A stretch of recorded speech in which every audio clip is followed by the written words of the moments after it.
There'll never be another Barry Humphries, or Dame Edna, or Sir Les Patterson.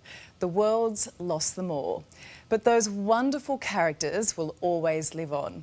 Someone on the receiving end, more than a few times from all three, from a host of this show, Ray Martin. Ray, so nice to have you back in the ACCA studio. Bring back some memories. It does indeed. The colours have changed, as my hair has changed too.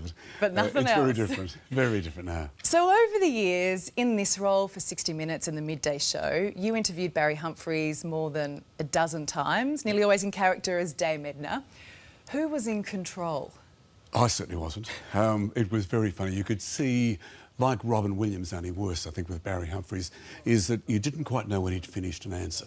And it was often, Robin Williams, you'd heard the stuff, as funny as it was, you'd heard it before on one of the TV shows.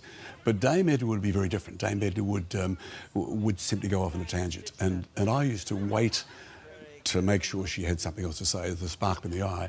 And then she'd suddenly stop and say, next question, as though you'd forgotten the questions. and that was to put you off. If she embarrassed you, she was the only one outside of my mum who called me Raymond.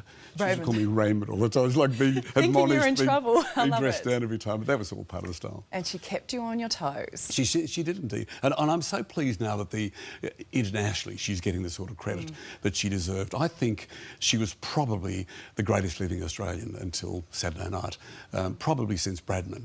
I think she was that far in front of everybody else. Probably her and Paul Hogan were, and we've got some wonderful comedians, but they were so far in front of everybody else. And what she did that Hogs didn't do was that she, or he, in all the characters he played, he went with the times. He not only put a mirror up to Australia, but he put a mirror up to America and a mirror up to Britain as well, and he got them beautifully. He got the nuances, he got the idiom, he got Australia in one. It was embarrassing at times, but he had us. So Prince Andrew and Fergie's wedding in 1986, you co-hosted with Dame Edna. And Maggie. And Maggie. And now, it took some digging, but we found that clip today. Okay. Everyone knew who I was. I'd love to see old Prince Philip there. He's still he could leave his royal slippers under my bed. Well, he's obviously a great ardent fan of your wife. Did you see him nudging the Queen? Can you imagine Prince Philip slips under her bed? Thinking about it. But it was really interesting. We walked across from the hotel to the executive producer at the time was a good madman, and he had this idea that we would sit on a red London bus, and there'd be Maggie and Dame Edna and Joan Rivers, the American comedian as well, who was fairly trenchant. And so I walked with Barry across the park to a dressing room. We had a caravan near this red bus, just outside the cathedral, and where the wedding was. And so we walked across, he was talking about, I don't know, literature and art and the usual things Barry would talk about. And we got into the caravan to change, and I'm putting on that black jacket and a morning suit for the occasion, and she puts the frock on. And he's talking away to me until she put the bra on. And down the other end of the caravan, she puts the bra on, and suddenly he becomes her. And so in the mid-sentence almost, he became Dame Edna. So you walked in with Barry and you walked out with Dame Edna. And halfway through the conversation, until the bra came out, we had Barry. And then suddenly Dame Edna was there, never to change it again. So it was extraordinary. That's the time that really he became her. And when we did the later stuff in Moody Ponds and some of the 60 Minutes story, it was extraordinary that people we didn't use in the Vox Pops, like truckies and wharfies and blokes, nobody said, "G'day, Barry. How are you going, Barry?"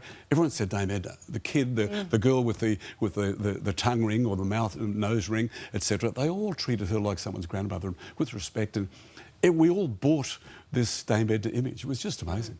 But we bought it, but also the royal family did. I mean, there was a moment when Fergie was driving along on the way to her wedding where she spots Dame Edna and gives her a big wave and acknowledges her. She's waving her gladdies at Fergie, and Fergie saw her, just cracked up and waved. She's about to get married, and she sees this crazy Australian woman off on the top of a red bus. But I mean, all of the royal family loved Dame Edna, and even though she was so cutting, there was something about her. Yeah, there was. I mean, they accepted her. She was just the housewife over the sink in Moonee Ponds when she started.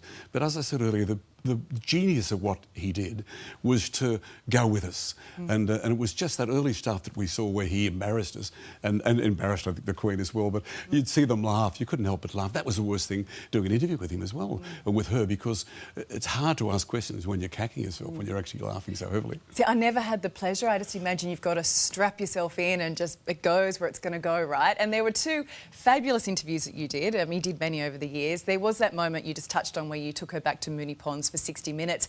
There was also that time you interviewed Dame Edna with Barry Humphries. Take a look. I doubt if anyone in Moonee Ponds has had a facelift of any kind. This chin, that was added. This double chin was added. Is that right? It belonged to Elizabeth Taylor. It was her left love handle. Can we sort it out, Dame Edna? After 50 years, can we sort it out? I've thought of litigation, but why bother? I'm going ahead without you, Barry. Thank you, thank you. Ray Martin, and goodbye, Barry Humphries. Isn't that brilliant? I mean, she said that we suggested we should try and do something like that, and she said, you can't do it. The BBC could never do it. And they'd tried, but somehow Channel 9 did it. We did that. And she walked around, and I think what she was saying then really was Barry was at the point where he thought he couldn't take her any further. And so the last tour that Barry did was Barry Humphries talking about it. So I don't know whether she was giving us a signal there or not of what was happening, but quite extraordinary. I mean, again, the acting of Barry as we shot that one Saturday afternoon in Melbourne, the acting was he just acted as though she really was in the room, and the secret was that she had to walk in front of me to make it work. But it was just and wonderful. how cool! I mean, you were right there for that moment, Ray. And you know, that's one of the things, isn't it, with Barry Humphries, because making people laugh is actually something he took quite seriously. But a lot of his comedy in today's world wouldn't be allowed. I mean, I don't think anything that Sir Les did would have been allowed. No. So, can you imagine though the world of comedy without Dame Edna or Sir Les Patterson? No, I can't. I honestly can't. And when you think we've had them for 40, 50, almost 60 years, it's that sort of comedy that we're going to miss dreadfully. As I've said, I thought there was daylight between him and almost everybody else we've had. I tell you what, Ray, it's been nice having you back in the studio. Do you want to hang around and do the rest of the show? Could I please? Yeah, all right, no worries.